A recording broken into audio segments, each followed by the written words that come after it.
Can you believe that? Right after I turned off the camera, I probed a little bit more. My pops cannot believe this. I have to see this. You gotta see it to believe it. That's it? That's it. Look at that. Look at that right there. I did it. Good ideas. See there? You have good ideas. That's it. It's moving. Now I've got to How did you tape this on here and gently pull it back. Yes. Wow. Whoa. Oh. Oh, you okay? Sorry. Okay.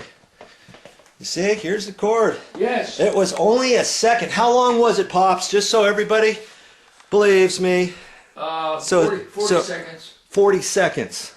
I'm saying maybe 30 seconds at the most. Well, give him 40. But you see, put your mind to it. Have some positive thinking. But we had something figured out. Always. You know what? You always got to have a plan B. Always. Because if that wouldn't have worked, you know what we would have had to have done. Better than A. Oh, yeah. I have a suggestion. Okay. Okay, before you give me a suggestion, Pops, let me show them this. Let me show. Now, see, I used a paddle bit, and I had 1.125", and it just barely is going to fit. If I tape this on the outside, like that, flat, you see that? It's going to fit through that hole just barely. So I'm going to put that on the side there.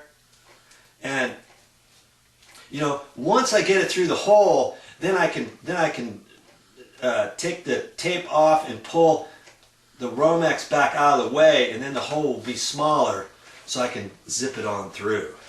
Okay, that's the main thing. You got to make sure your paddle bit is big enough. If it's not, then you can whack out the paracord board side, or you could drill out. Use your drill, a small regular drill bit, a metal drill bit, and ream out the side of the paracord board. Okay, what was your thought, Pops? Start it through under the sink going this way. Yeah, that's what I'm going to do. Okay. I think.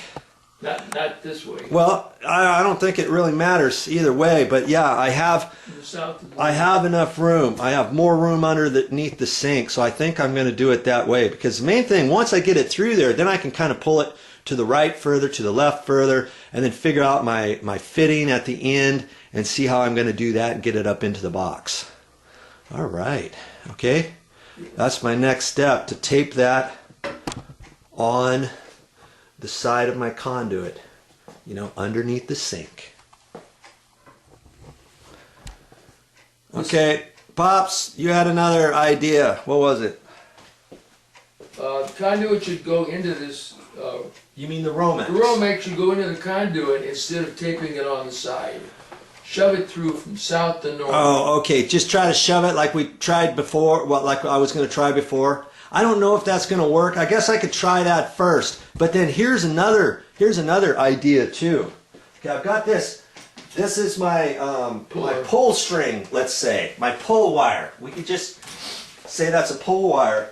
Now I can cut another piece of Romex. I got 25 feet here. I'm not going to need that much for this job. I can measure out, and I could take this Romex and I could slip it through this conduit first, then pull the whole thing through there. Then I don't have to, you know, once I get the cable through, once I get just the conduit through, I don't have to then hold my breath and try to push this all the way through the conduit, you know, if it's starting to gum up or bind in there. I think it'll go. And all that. Because with this being on the ground, we could straighten this out and keep probing it and pushing it and have somebody straighten out the pipe and keep pushing it and get it all the way through. The thing with that is, if I have to cut, if I don't have this conduit perfectly measured just right, now I've got a piece of conduit coming through it. You know, I got a piece of Romex coming through it, and then I have to cut this. Well, but I could be real careful and cut around, you know, so I don't damage any wire on the inside, and then pull that off the end. I could do something like that too. Okay, so there's different ways and different ideas on how to get that through. Remember I've always said there's 2 ways to do something. I think I've showed you 3 here. Yeah, you know what else too? If I try to slide the conduit right over the wire. And if it were to slide, I would have had to make sure I used a long enough piece. And I just used this, and I knew this was a little bit too short. It's questionable whether or not this piece is actually long enough. Now I could have made another one with a longer piece of wire in case I would have slid through that, but I wasn't really thinking about that because I think it's going to be too hard to take this and slip it and slip it and slip it and slip it all the way through. I just don't know. It's going to be kind of tough to do that, but I guess I only have to slip it X amount of feet just through where the dishwasher is, then I can grab it and kind of pull it along, you know? Yeah. So because of that, I mean, we could try that. I could cut another piece of Romex because I'm going to use this as my actual wire because it's a little bit longer. I could do that, and I could just tape that together on this like that and pull this all the way through, and then try to push it through. If not, you know, I got enough wire one way or another to make it work if I got to pull it through the side, however, okay? Now, back to work we go.